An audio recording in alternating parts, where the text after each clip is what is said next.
Une maladie de B7, révélée par un anévrisme aortique et fémoral. 1. Catlincu. Un patient âgé de 46 ans, originaire du Maghreb, qui présente des arthralgies et des myalgies récurrentes.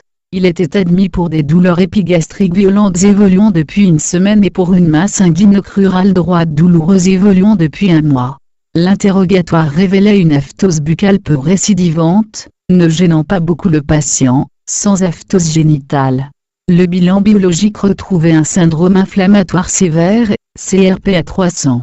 L'angioscanné de l'aorte et des membres inférieurs, objectivait deux volumineux anévrismes sexiformes, l'un aortique, 54 mm sur 45 mm, et l'autre fémoral, artère fémorale commune droite, 34 mm sur 40 mm.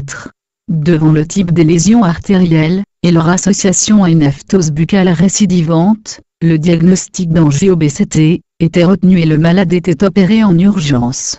Il bénéficiait d'une mise à plat de l'anévrisme et fermeture par un patch en PTFE par voie transpéritonéale avec décollement médio-viscéral, et d'une mise à plat greffe de l'anévrisme fémoral par un pontage prothétique en PTFE 8 mm.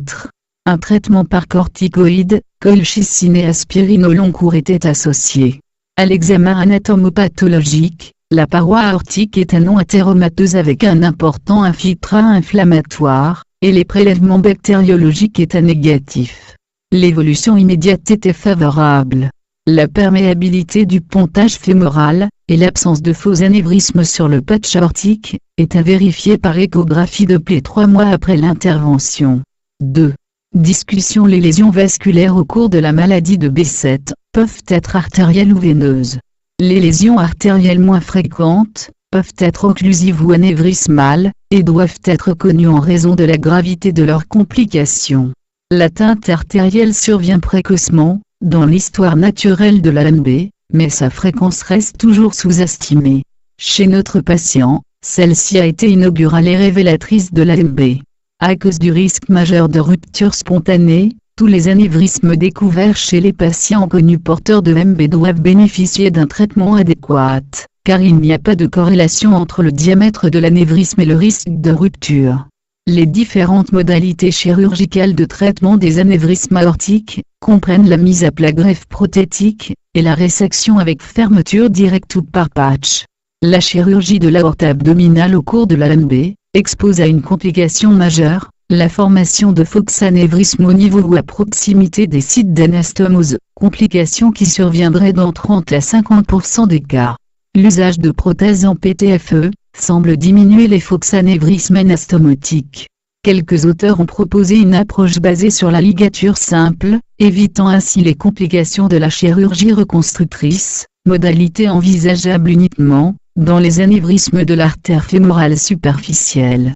Au cours de ces dernières années, les techniques de traitement endovasculaire des anévrismes de l'aorte abdominale ont connu un grand développement.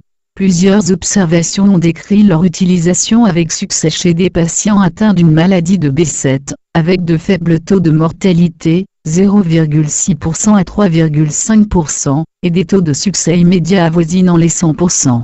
Un traitement médical périopératoire associant corticoïdes et immunosuppresseurs semble réduire les récidives post-opératoires, et les faux anévrismes anastomotiques. 3.